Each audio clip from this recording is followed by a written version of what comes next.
Eating disorders and college athletes aren't often used in the same sentence, but as Frankie Catafais reports in tonight's Finding Hope, it's more common than you might think.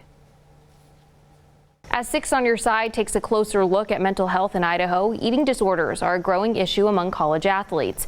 In this morning's Finding Hope, I talked to one former athlete who dealt with a disorder and find out how one local university supports its teams on campus. It consumed my every thought every day. Former Boise State basketball player Denise Matheson had an eating disorder while competing for the Broncos. A comment made by her coach triggered the sudden quest to be thin. We were sitting there in her office, just her and I, and she just, jokingly said, you've really got a little extra junk in the trunk. It hit me to the core because I thought that I was doing well. I gave all of myself, especially my first year. According to the National Eating Disorders Association, 20 million women in the U.S. will meet criteria for an eating disorder at some point in their lives. Recent studies show more than 1/3 of female athletes in the NCAA are at risk of suffering from anorexia, and 25% have disordered behaviors. We talk about the comments of, maybe you shouldn't eat that because it'll make you a little bit slower. There's also the comment of, man, you look fabulous. So that is the driving and the motivating factor. How do I keep going? How do I keep getting that comment? How do I keep getting that praise? How do I keep getting time on the floor or on the court or on the field? What does that look like? The attention Matheson received from peers was motivating. I got praised when my body type changed.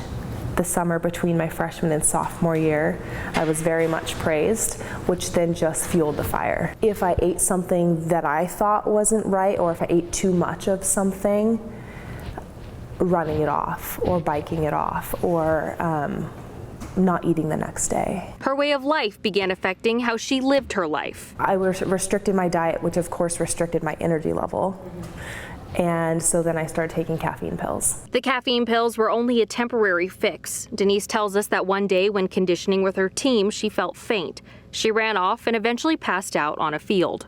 That was very much my rock bottom of this is out of control when I woke up in the hospital. No one knew and no one asked Denise about her eating disorder. After her hospitalization, Denise left BSU and took some much needed time off. For some reason, it just seems like a lot of other addictions that it's very hard for people to talk about it, and there's just so much shame. How do we open the conversation about whole health, not just how much do you weigh? At the College of Idaho, Regan Rossi, former basketball coach turned athletic director, takes the whole health of her athletes to heart. We want to make sure that they're supported in any way we possibly can. That's really important because when you go through these things, it can be embarrassing. With the Health and Wellness Center and athletic faculty on hand to help any athlete in need, Rossi wants her athletes to know they are supported. Sometimes swallow the pride a little bit and come say, hey, I'm struggling with this. I need some help. And when they do that, we're all hands on deck. Denise Matheson ended up going back to school and playing basketball at the College of Idaho.